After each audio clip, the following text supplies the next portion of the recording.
Welcome to the War in Heaven podcast. I am Austin Hepworth, and I'm here along with Michael Hepworth. We are starting anew today in talking about the war in heaven. It's a fascinating topic, fascinating discussion that wraps in a lot of our society, a lot of our actions, a lot of our lives, and a lot of the various things at stake in politics, law, society, religion. And to me, it's a topic I love to discuss. And so we will try and be open with what we believe in talking about the war in heaven and the things that inform our thinking on it. We don't necessarily expect everyone to believe everything we do, but we do hope very much so that the things we discuss will at least help you and us make better decisions, to really be in a consistent, constant search for truth. So to give a little bit of background, both Michael and I were brothers. We grew up in Magna, Utah, and we are members of the Church of Jesus Christ of Latter-day Saints. That means that we have the Bible that we believe in, we have the Book of Mormon, we have a set of scriptures called the Doctrine and Covenants and Pearl of Great Price. And we believe that there is a prophet on earth today that can still speak for God and does speak in his behalf. This means that throughout this podcast, we'll reference some of these teachings, some of the works of these different scriptures, but we'll also try very much to tie them into our knowledge of other religions, social things taking place, again, to highlight some principles to us that transcend just our religion, but that are really applicable to a lot of what takes place here.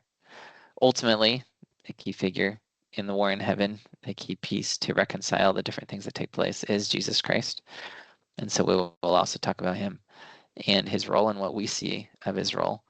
And it's our hope that anyone that listens can understand his role in religion, his role in the world, his role in even things like liberty, and how America, liberty, the Spirit of Christ are connected concepts from our perspective. So with this, war in heaven, some may wonder, some may have heard about it, some may wonder what it is. The book of Revelation talks about there being a war in heaven. Some religions view the book of Revelation as figurative. We actually accept it as being fairly literal, that there was a war in heaven, that there was a fight between good and evil, that Satan had something that he wanted. And our religion teaches a little bit more about this than the Bible has. The Bible doesn't have an intense amount on the war in heaven, but in additional scriptures that we read, it talks about how Satan, the devil, he started this war because he wanted to take away agency. He wanted to help everyone be saved. And in that, in order to make it so everyone could be saved, there had to be this loss of agency. His plan required some level of force, some level of us not being able to choose, exactly what it looks like. We'll talk about more later, as there are competing ways that some people believe that came about, but ultimately, from our perspective, they may be one and the same in the end, that these various principles tie together so closely. And ultimately, the war in heaven is a battle over life itself, what life is, what it means, what existence means.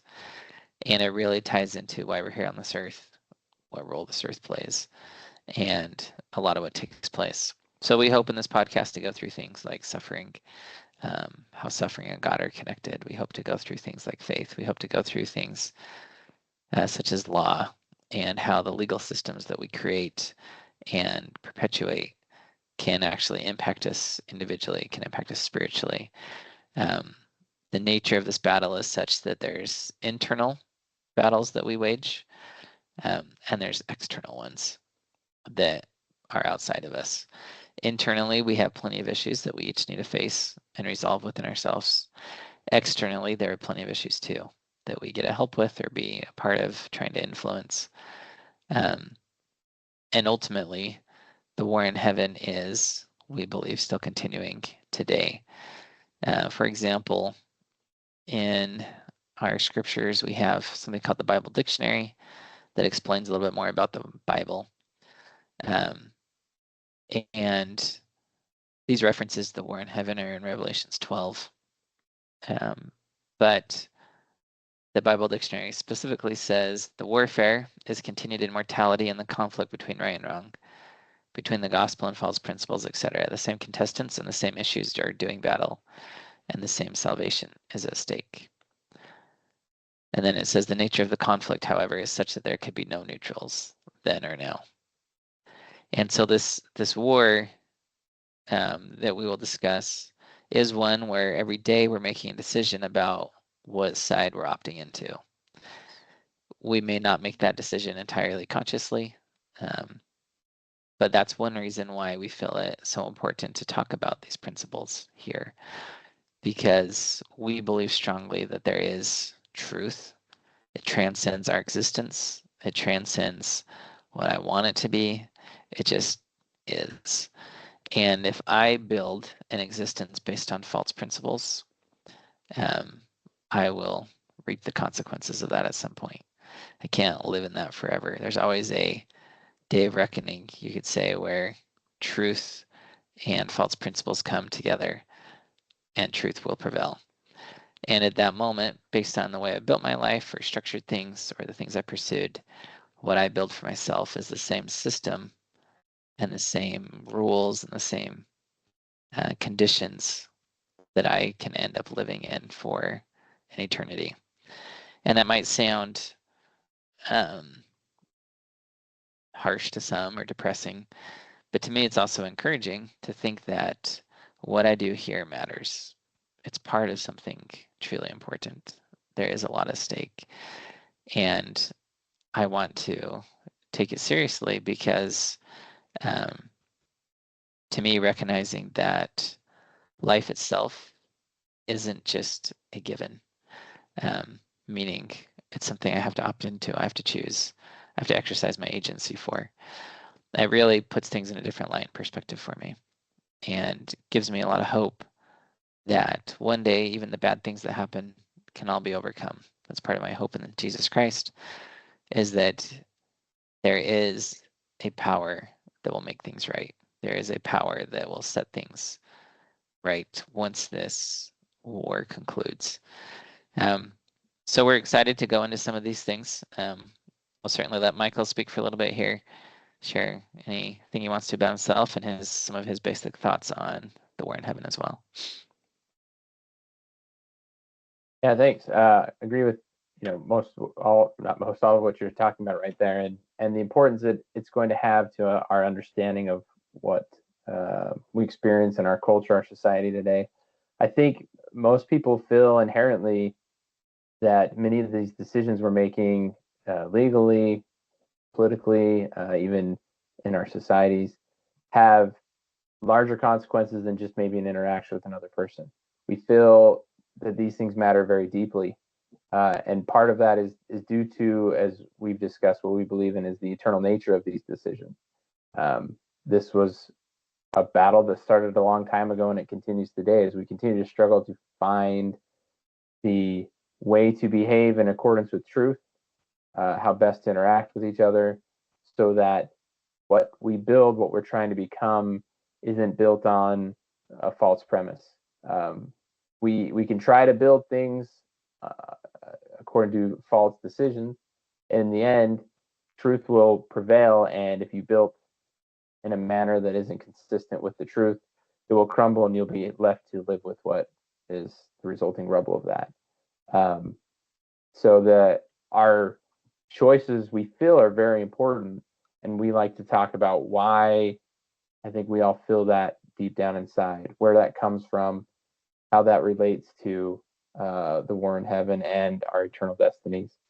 There was a quote in the book Don Quixote, which I thought kind of related to this, but he said that, remember, it is but just that he who builds on impossibilities should be denied the privilege of any other foundation. You can go for quite a long ways believing or acting on things that aren't true. But ultimately, that it will fall apart. You'll find the truth, and if you've directed your life in such a way to live on impossibilities, the resulting structure that you will build won't be able to stand. You'll just be left with nothing. And so we try to build on things that are true, not only to sustain it through this life, but through after this life, because our decisions matter. If if it was just limited to what we were doing here, the depth that we feel about the decisions we make doesn't really seem logical.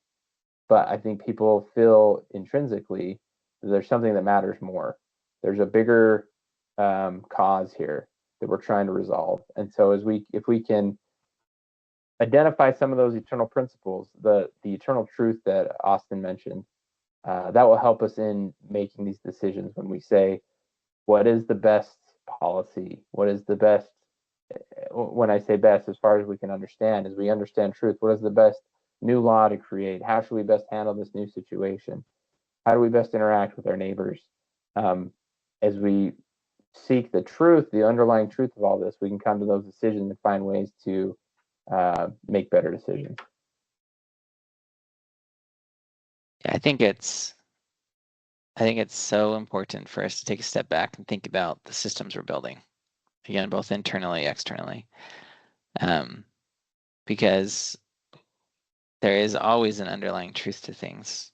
And there's a truth that if you follow truth and embrace it, good things come. And there's also a truth that if you don't follow truth and don't embrace it, bad things can come.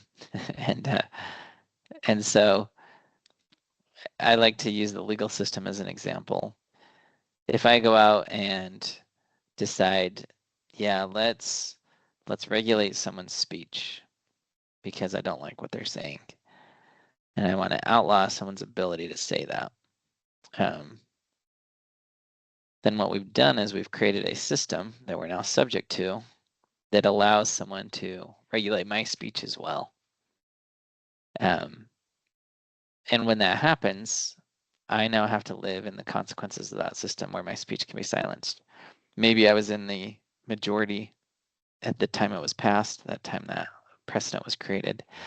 But that becomes a system that I'm confined to and stuck in. And the interesting thing, and I think this is something that people really don't fully think through or believe about their own internal self, is that the rules, the judgments, the moral code that we adopt and live by creates the bounds around what we can experience in life.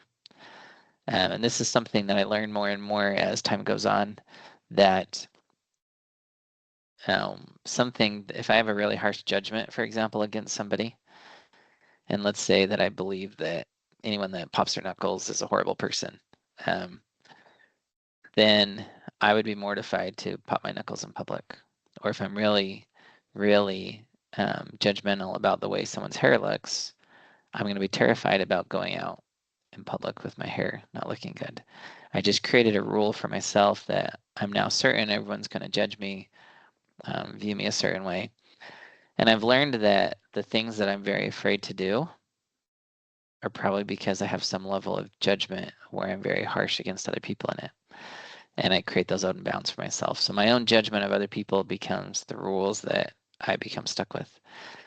And it's interesting as I've consciously recognized that and tried to be much more charitable towards people, much more open with them, I become far kinder to myself. I live in a very different world internally.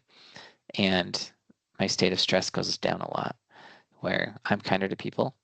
And in turn, I'm not as stressed about life. And maybe people aren't kind to me. I don't know what they think of me or what they don't. But it's the point that I'm freer because the rules that I send out are the same ones I start to live by. And there's a number of scriptures that talk about these types of principles. One comes from the book of Alma, chapter 15. He says, book of Alma, chapter 41, verse 15. He says, "For that which you do send out shall return unto you again." And so there's this concept of that which you reap, you shall also sow, things like that. And these are principles that were taught in the scriptures and in religion. that these things come back. It talks about in the same chapter in Alma, being restored evil for evil, carnal for carnal, devilish for devilish, good for that which is good, righteous for that which is righteous, just for that which is just, merciful for that which is merciful. And these principles to me are super interesting because ultimately we're taught, and this comes from Mormon chapter 9, verse 14. It says, then cometh the time that he that is filthy shall be filthy still, and he that is righteous shall be righteous still. He that is happy shall be happy still, and he that is unhappy shall be unhappy still. They're trying to teach us that here in this life, we do have a time. There's a time set where we are shaping, we're trying things, we're creating systems. But if we continue to embrace those, there comes a point at which it's what we've chosen, it's what we're living in, it's who we are. And we become subject to it. And so to me, the truths that we talk about become so critical and so important to say, is this the world I want to live in? Is this the world I want to create? Do I want that judgment to be imposed where I'm super judgmental about somebody's hair or their clothing? Do I want to live in a world where clothing matters that much or where hair matters that much? Or do I just want to be kinder and let go of that judgment? And those are very simple examples. But I think as we go through and talk about these principles, these things will become more visible, more understandable to the mind, and hopefully to the heart as well, to really go through and talk about how this notion of that which you send out shall return to you, that which you create becomes kind of your conditions. Again, I can't pass a law that takes away somebody's agency without it giving someone else the power to take away mine. And so even in the exercise of law, politics, all these things, I need to make sure that I'm pursuing appropriate laws, or else I'm setting up a foundation that will destroy me, destroy my country, if I pass laws that are based on improper or false principles, because those can then be used against me as well at any point in time. And Michael, do you have any thoughts on those principles? Yeah, I think along with that, it's important to point out that when we talk about what we give out, we get back. It's the truth of what we give out, we get back. We may have good intentions, or we may think it makes us feel good, but the truth of what we're doing will come back to us. So if what we're doing, for example, to try to maintain a society that we feel is important, if it ends up being tyrannical, that tyranny will redound back on us. Not our intention, but the actuality. The scripture you referred to says, it talks about if it's unclean, it will remain unclean. It's happy, it'll be happy. If it's unhappy, it will be unhappy. And it's using that is equator being what it actually is, not what we perceive it to be, not what we want it to be, not what we intend it to be, but what it actually is. There's a quote in a book. The book's called The Subtle Knife by Philip Pullman, and there's a tool in the book that the boy who finds out he can cut into the air and move between worlds with this tool. What he doesn't know is when he does that, it creates some external consequences, some future problems. And when he's talking to a wiser individual about this later on, he excuses it, saying, that's not what I intended to do. I didn't intend these other things. I intended just to do this little thing to help people out. And the wiser individual says that you had your intentions, but the knife has its own intentions, meaning things we do have their own intention, for lack of a better word, but their own truth. You can desire to express your love by punching somebody in the face, but the punch in the face has its own intention, its own action. And so no matter what we perceive or what we intend, our actions have a truth behind them. So we can try to live in a certain way, but we have to understand what the truth is behind our actions in order so that truth can come back to us in a positive light rather than a negative light. So that what we build is good, and not bad. In discussing this with Austin earlier, I used the classical building your house on sand without a foundation. You can build one on a sandy beach without a foundation, and it might stand up for a day or 2 days or 3 days or a week or a month, and it can appear that it's fine. If you just lay out some boards on the ground and build some walls over the top of it, maybe you'll stay there for a while. But without it being attached to something strong, it will fall down. But your perception of that or your desire for that doesn't change what it actually is, which is a house built on a sandy foundation that doesn't support it. So we need to understand, it's easy to see physically many times, but we need to understand logically or philosophically, or what is the eternal truth that we're talking about when we make a law, when we have an interaction with somebody, so that it's not just this is the way I wish it would be or this is the way I want it to be, but this is the way it actually is. And so, yeah, just to kind of build on that thought, it's not so much what we want it to be, what is it actually? I'm putting out something. What is that thing I'm actually putting out? Do I understand the principle behind it? Yeah, and I think that's a great point, because I know in my life I've had some things I wished would be a certain way, and no matter how much I wished, they simply weren't. And even though, to take that a step further and to say, yeah, there's times where it can be crazy fun, for example, to go out and spend a boatload of money. Sometimes that can be fun for people. Go to Disneyland or whatever you want and just spend. But then there's a day of reckoning where, oh, bills come due. Oh, still got to pay houses, taxes, these different things. And it's not uncommon for me as an attorney to have clients come in that can't pay, that are in situations where the day of reckonings come. And it's this point where the truth of the situation, like you say, this deeper truth, no matter what my intentions were with spending the money, I still may be out, and there's still a consequence to live with at that point. But one of the things that I do believe happens is, while my intentions can't change the truths of reality, my intentions and desires do create kind of the confines within which I will continue to operate if I feed those intentions and desires. I believe as humans, we operate based on certain desires, based on things we want. And we can actually want things that are bad for us or harmful for us. For example, we see many addictions in the world. You can get addicted to cocaine. There's a deep desire for it, even though it's really bad and harms you. And that desire can become all-consuming and controlling, even though bad things are happening. And so, to your point, Michael, it's very true that my desire about cocaine isn't going to change the realities of what cocaine does to me, but it will create chains that bind my own heart internally to potentially staying stuck to that thing. And so this is something that in the War in Heaven, I think, often gets overlooked, that the desires we feed, they become our captor, you could say. They become what take us over and control us. And I believe very strongly we need to be very intentionally and consciously aware of, well, why do I want that? Why do I want to spend money today? Why do I want to take a break today? Why do I want to watch a show today? Why am I listening to this today? What is it feeding inside? And if you ask that question, what is it feeding inside? Is it good or bad?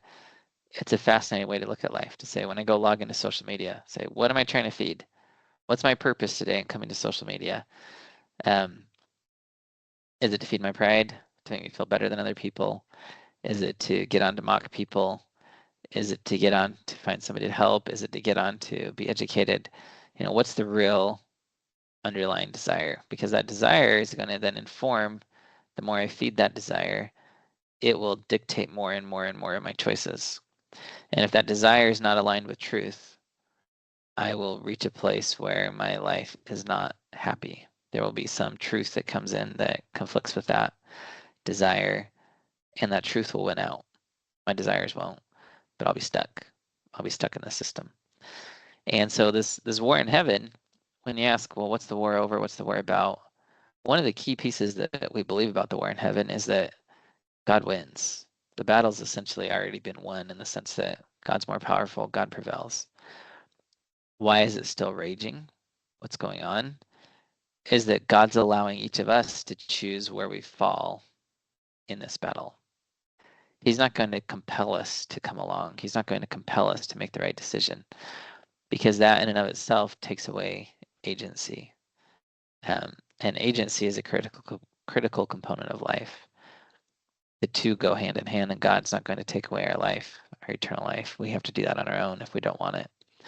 And we can opt for kind of an eternal death. We can opt for spiritual death. We can opt to remove ourselves from God and to, from what the scriptures say, die spiritually. These two things coexist. And so in this, again, this is to kind of say, we'll go into a lot more of these principles, and we'll go into these principles in more depth later. But to me, the big underlying reason to talk so much about this and try and understand these principles is to say that the things we do matter.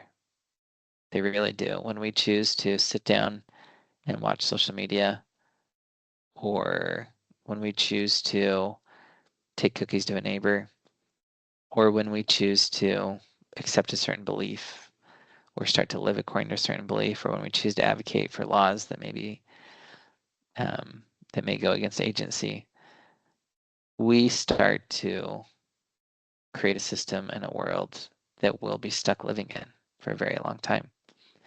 And so to me, it's critically important for us to take a step back. This life's not just come here and have the best time possible you can.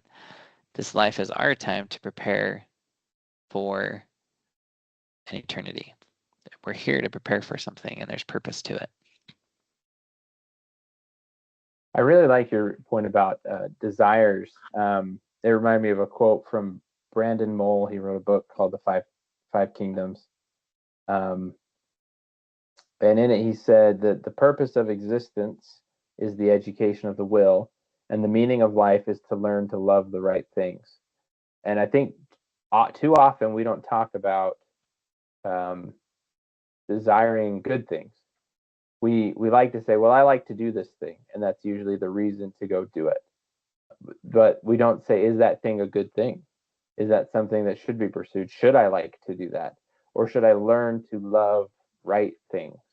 Should I try to educate my will and learn to love something that's better for me, for those around me, that's closer to what a truth is? Our desires dictate how we act, when we act, what we do.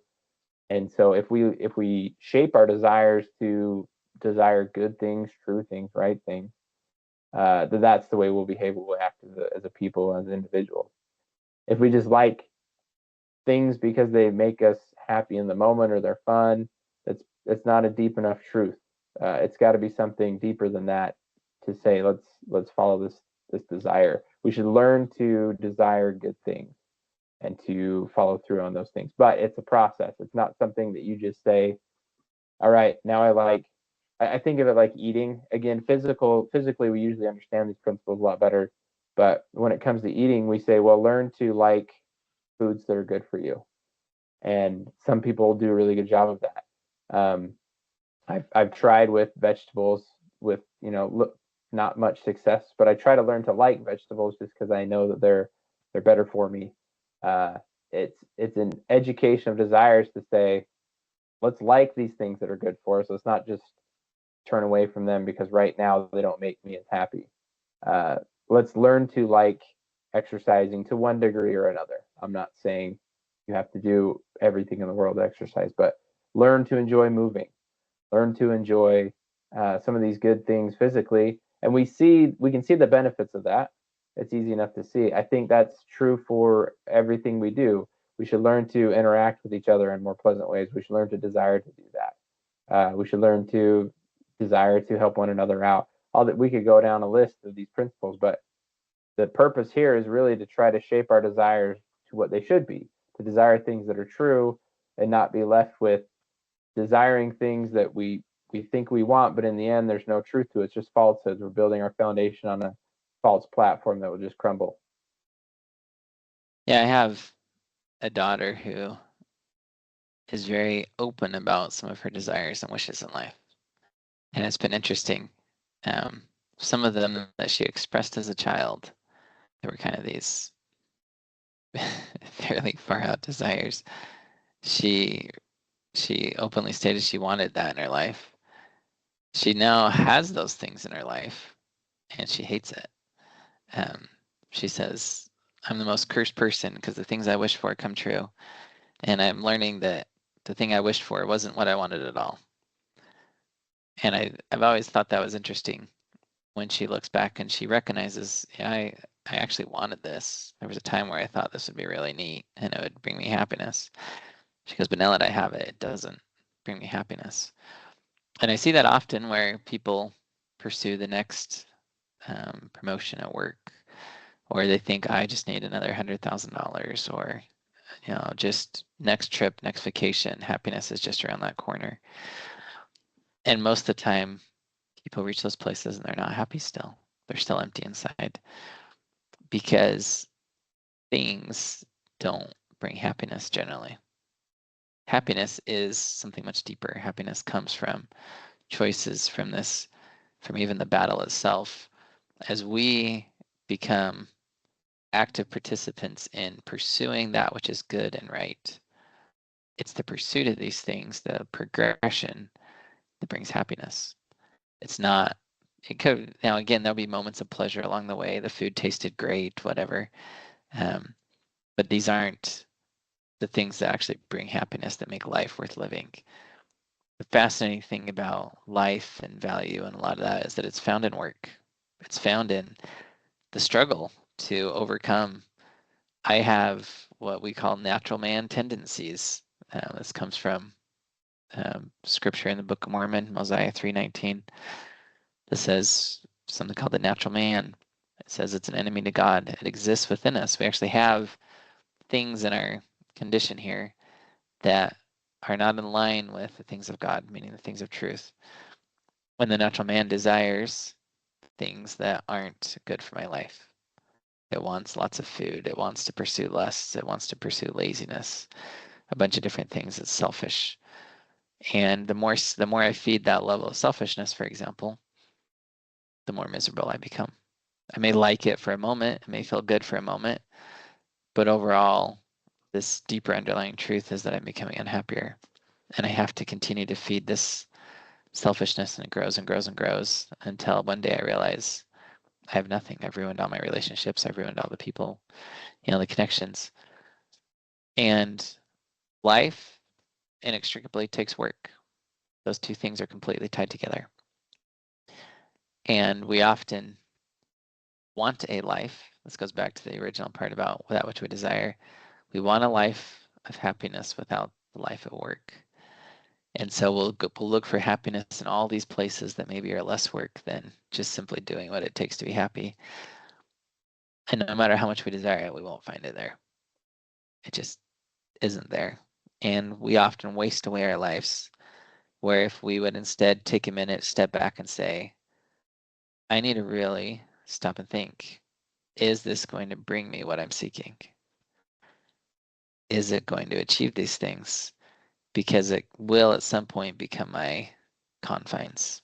That which I create, that which I build for others, will become that which I have to live in myself. And I believe very strongly that there's a lot of wisdom in God allowing us to be in this situation, to experience life like this, to go through these things.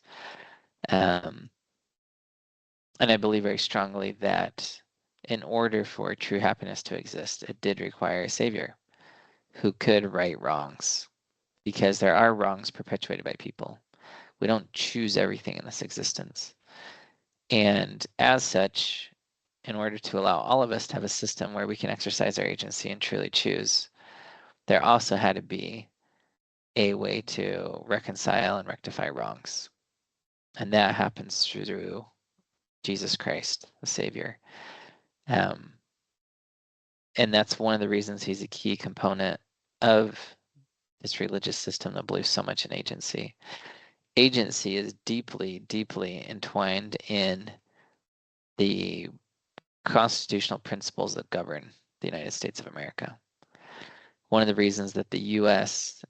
has brought the world along in this incredible wealth that's come into it since the Constitution was created back in constitutional days, the world had been very similar for a very long time. We had the printing press come about, we had guns, some cooler ships, but very little technological progress in general. Once the Constitution came and notions of agency were deeply entwined into our even legal system, it allowed for progress to just skyrocket and take off. I very firmly believe that the technological revolution would not have happened without a legal system that respected people's agency and tried to strike that balance. And so these are things we can look at, and we're wondering now why America is struggling, why society is struggling. And a lot of it's because we want happiness in places where it doesn't exist. We want life to be easier than it really is. These things take work. These principles are all there. And it's up to us to do the work to understand each principle of truth, how it impacts us, and the level to which our desires are off, how much of our desires are informed by the natural man inside of us. It's sometimes scary to realize how much of our decisions are driven by things that harm us. To me, it's very, very fascinating in my life, the more I find about myself and the more I'm doing things for the wrong reasons. And so we're hopeful that we can benefit from these discussions, that you can benefit. We'd love for you to send us questions, any of those things. But this is a little bit of an idea on some of our thoughts behind this podcast, what we hope to achieve and look at. And certainly, Michael, love to hear if you have more thoughts to share at this point. Any follow-ups or any additional thoughts as we talk about the war in heaven, why it's important to us, and why we're going to talk about it for a while here.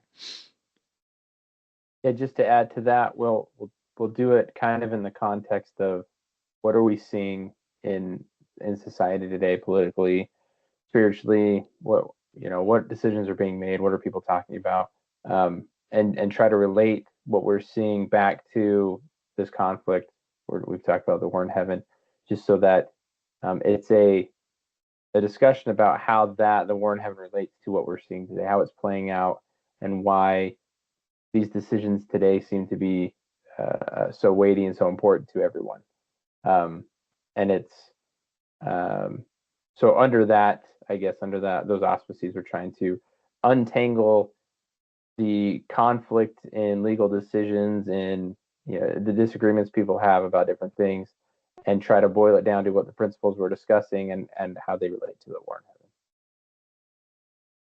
Yeah, and it'll be, to me, it's fascinating to look at the law, to look at decisions we make, societal trends through that lens of really boiling it down to agency and what is agency, doing a deep dive into understanding what is it that makes us alive, what is it that makes us different than robots, what is it that makes us different than animals.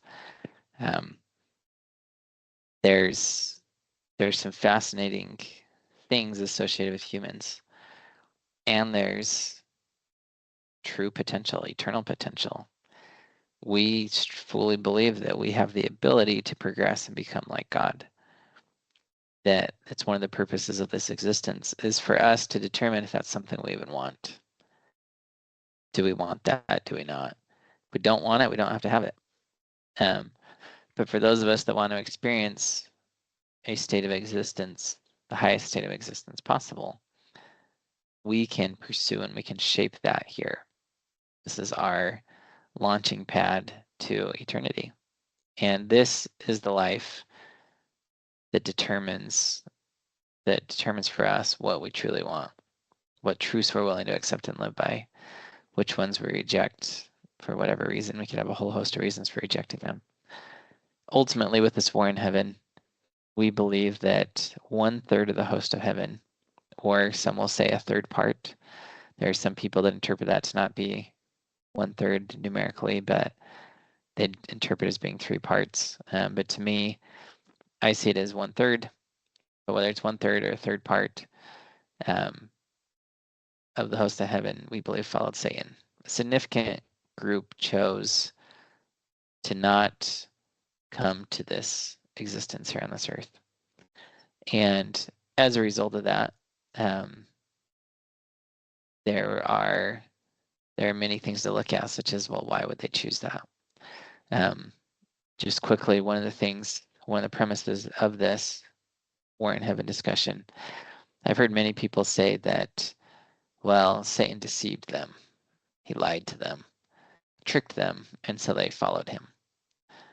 I've never felt right about that. I said, well, if you believe that Satan could trick people to follow him and lose out on their chance to come to this life, you believe that God wasn't powerful enough to fix any of those misconceptions or tricks. And said to me, we actually choose to not progress. We actually choose to opt out of that, or we choose death at many times, spiritual death we're speaking of. And there's a reason for it, to make that choice. That's what agency gives us. Agency gives us competing choices. And ultimately, we'll choose the one that we want the most. And in this life, through all our ignorance, through all the things we forget, through all of our memory lapses and things we don't understand, one thing will be consistent. And that is, we'll continue to make choices based on our deepest, most underlying desires. And unless we educate and train those and be intentional about those, we may end up in places that we didn't necessarily want to be, but our deeper desires took us to. So we're excited to go through the war in heaven with you, to go through many of these principles. If you are interested, I have written a book that explores a lot of these concepts in a lot of detail, a lot of depth. But we just hope you enjoy coming along for the ride and participating, thinking deeply about these things. And we'd love to know if there's topics you'd like to talk about, things you would like discussed throughout this. We're open to, I think, most anything that takes place in our world today to talk about, tie into, and try and relate to some of the truths or principles at play in the war in heaven. So thanks so much for joining us today, and we will talk with you again later.